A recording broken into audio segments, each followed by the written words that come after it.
rough day in Redskinville. There's no other way to describe it. The Kansas City Chiefs, and by the way, this is not the 2018 2019 Kansas City Chiefs, came into DC, and Washington was there for a fight in the first half.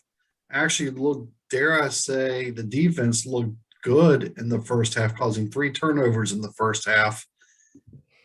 But at the end of the day, Kansas City pulled away big, won big. I don't care what the final score said. Justification of the final score says, oh, well, it was just. No, there was no oh, just. It was another rough day in Redskinville, plain and simple. The offense only mustered 185 yards passing and 95 yards rushing throughout the day. And that's against somewhere between the 31st and 32nd ranked defenses. Devin, let's just start with you. And I mean, it probably will be frustrations, but what was your first impression and lasting mark?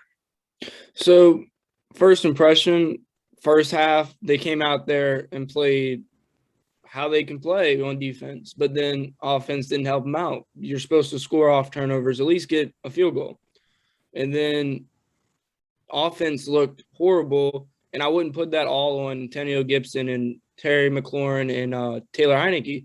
There was horrible play calling. You're facing one of the lowest ranked defenses in the league in the pass and the rush, and you're calling screen plays, little dink and dunks behind the line of scrimmage when you should be attacking the middle of the field.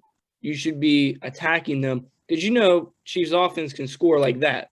Why are you not trying to be aggressive and get all the points you can get while you have the chance to? Kansas City was something like 11 for 16 or 11 for 17 on third down conversions. And it didn't matter the down and distance, they converted.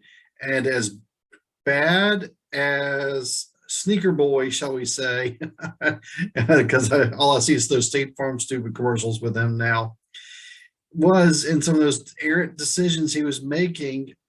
11 for 17 conversions on third down is still an excellent conversion rate. And Patrick Mahomes still needs to get some credit, I guess, even though he was responsible for at least two turnovers.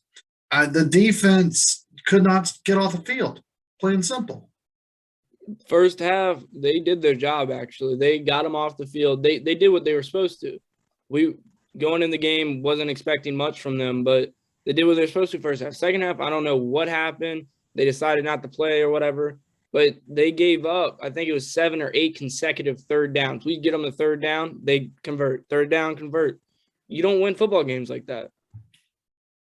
And then on the offensive side, Heinicke, for the second game in a row, underperformed, only completed something. He completed like 24 of 39 for 182 yards, 185 yards, one TD, and then a defensive end snagged the block pass, if you will, for his interception. But it wasn't the Heinicke that we quickly have fallen in love with. So this is 2 games in a row where Heinicke is underperformed. The running game was close to non-existent, and here we are complaining about the same thing over and over and over again. And because Phil's not here, we're going to go here as well. So after going 2 for 2 on field goals and of greater distance as well. One of them was 50 some yards. Yeah, 50 yards was long, and then he made a 49-yarder as well. Then Dustin Hopkins lines up for your regular 44-yard field goal, and then missed it. So even the kicking game was not there. Once again, Tress Way proving he's one of the best punters in the league. That's nothing you want to brag about when your punter is located in the highlight films. Dustin Hopkins, you were living on the edge when he makes 2 field goals. You know he's going to miss eventually. You're 4th and 3, 4th and 5. You're up 13-10, about to go into half. Be Riverboat Ron and go for it. You can't beat the Chiefs by going for field goals. You're not going to beat many teams in the league by going for field goals. Take that shot and put the dagger in them so when you come out of half, you have all the momentum. Even better, the Chiefs going into the game, their defense was giving up 7 yards of play.